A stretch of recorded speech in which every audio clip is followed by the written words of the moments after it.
Estou cansado de mim mesmo. Quando você diz que está farto e cansado de estar farto e cansado, é aí que começa a mudança. É quando você está pronto para dizer essas palavras, sem mais desculpas. Parei com as desculpas. Aprendi há muitos anos que existem dois tipos de pessoas. Há o tipo de pessoa que diz, vou esperar até sentir vontade de fazer isso. E há uma pessoa que diz, tenho que fazer isso para então sentir vontade. A primeira nunca vai fazer nada, porque ainda está esperando sentir o momento certo para agir. E a outra pessoa diz, não, preciso agir, então vou começar a sentir o momento. A autodisciplina é essencial em sua vida e na minha vida, se quisermos realizar coisas. Então, tenho um desafio para cada um de vocês essa semana. O desafio é simples. Conforme você passa pelo seu fim de semana, que às vezes é um momento mais tranquilo da semana, pergunte a si mesmo, estou praticando autodisciplina na minha vida? Estou fazendo as coisas que devo fazer porque preciso fazê-las? Ou estou esperando sentir o momento? Se você não conhece essa citação, viva por ela. Não há domínio menor ou maior do que o domínio sobre si mesmo. Isso é de Da Vinci. Da Vinci fez coisas incríveis com sua vida. Eu queria fazer coisas igualmente incríveis com a minha. E se esse é o jogo que estamos jogando, se eu posso construir o meu sistema de crenças, se posso escolher a qualquer momento acreditar em algo que seja mais capacitador do que acreditava no momento anterior, isso se manifestará nas minhas ações, permitindo-me fazer coisas que não podia fazer antes. Então, é como aquele momento em Matrix, em que Neo percebe que sabe Kung Fu. E, engraçado como isso possa parecer, é assim que penso sobre a vida. Para mim, a verdadeira devoção e propósito da vida é descobrir quantas habilidades posso adquirir que tenham utilidade e, em seguida, colocar essa utilidade à prova em serviço de algo maior do que eu.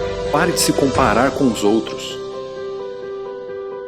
A primeira coisa que você deve fazer é parar de se concentrar nas outras pessoas. Em vez disso, concentre-se em ser a melhor versão de si mesmo.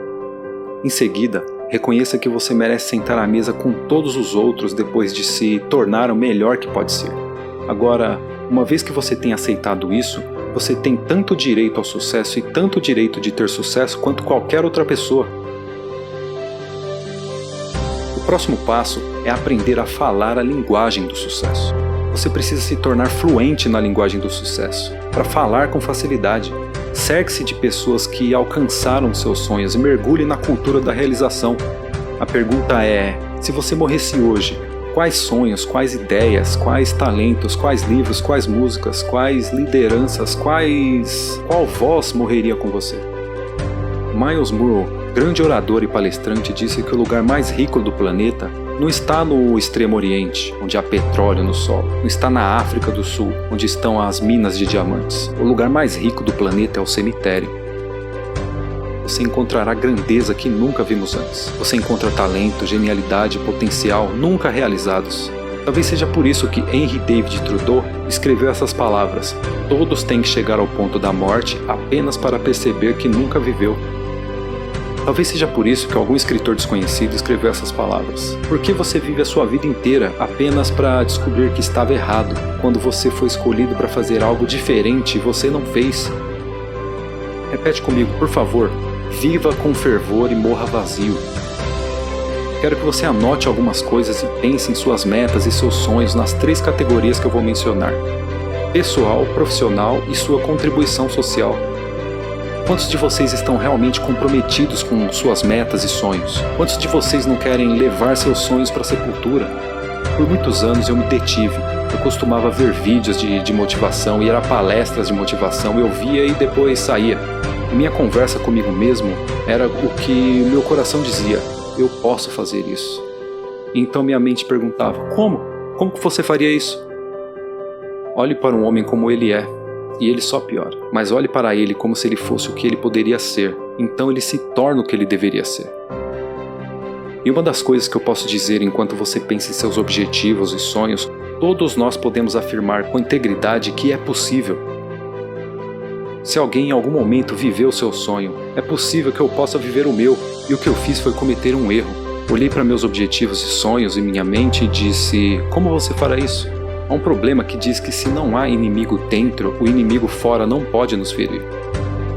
E assim, ao olhar para seus objetivos e sonhos todos os dias, devemos nos convencer. Devemos nos vender isso. É possível.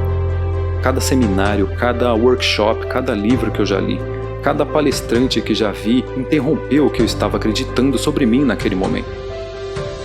Tudo que você faz, tudo importa enquanto você passa por cada dia. Como você faz qualquer coisa é como você faz tudo. E percebi que as escolhas que eu estava fazendo eram baseadas em como eu me via. É necessário, ao olhar seus objetivos, seus sonhos, é necessário que tenha uma estratégia e um plano de ação para mudar a história que você acredita sobre si mesmo. E isso é um processo contínuo que descobri, e muitas pessoas também.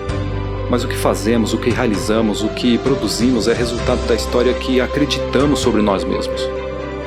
Meu livro favorito diz: não se conforme com este mundo, seja transformado pela renovação da sua mente. E assim, à medida que eu comecei a trabalhar em mim mesmo, percebi que estava saindo de uma história e entrando em outra história.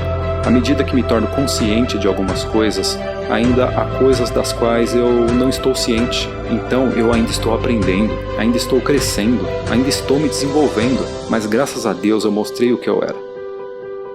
Mas percebi que você tem que trabalhar em si mesmo regularmente e escrever isso para uma mentalidade e resistência mental, porque coisas vão acontecer com você. Não acredito que a maioria das pessoas vá para o túmulo com seus talentos, habilidades e capacidades dentro delas por causa disso. Em primeiro lugar, muitos são como eu. Eles não sabiam disso. Eles não sabiam e pensavam que sabiam. Eu pensava que me conhecia e realmente não me conhecia tão bem quanto eu pensava. Eu descobri que às vezes as pessoas podem te levar a um lugar dentro de si mesmo que você não pode ir sozinho. A outra razão é que eu tinha medo. Eu nunca trabalhei para uma grande corporação. Eu queria falar para as corporações. Eu me sentia inferior por não ter uma formação universitária. Eu me permiti que esse medo de falhar me paralisasse, porque nunca tive uma experiência nisso, eu assumi que não poderia fazer. Eu estava me paralisando ao acreditar e assumir a parte limitada de mim mesmo, em vez de acreditar que eu tinha algo especial. Você tem algo especial. Há algo que você quer fazer, mesmo que você não saiba fazer. Isso não significa que você não possa aprender. Eu gosto de algo que eu ouvi. Você não precisa ser excelente para começar, mas precisa começar para ser excelente. Veja, as pessoas que vão realizar seus sonhos, os 2% que farão isso, eles se tornam pessoas que assumem riscos. Eles são corajosos, não se importam de falhar, não se importam de cometer erros, estão dispostos a enfrentar a vida, a enfrentar os desafios. Esse cara disse: se você não está disposto a correr riscos, você não pode crescer. E se você não pode crescer, você não pode se tornar o melhor de si mesmo. E se você não pode se tornar o melhor de si mesmo, você não pode ser feliz. E se você não pode ser feliz, então o que mais há? Eu gosto do que Helen Keller disse. Ela disse: a vida é curta e imprevisível. Coma a sobremesa primeiro.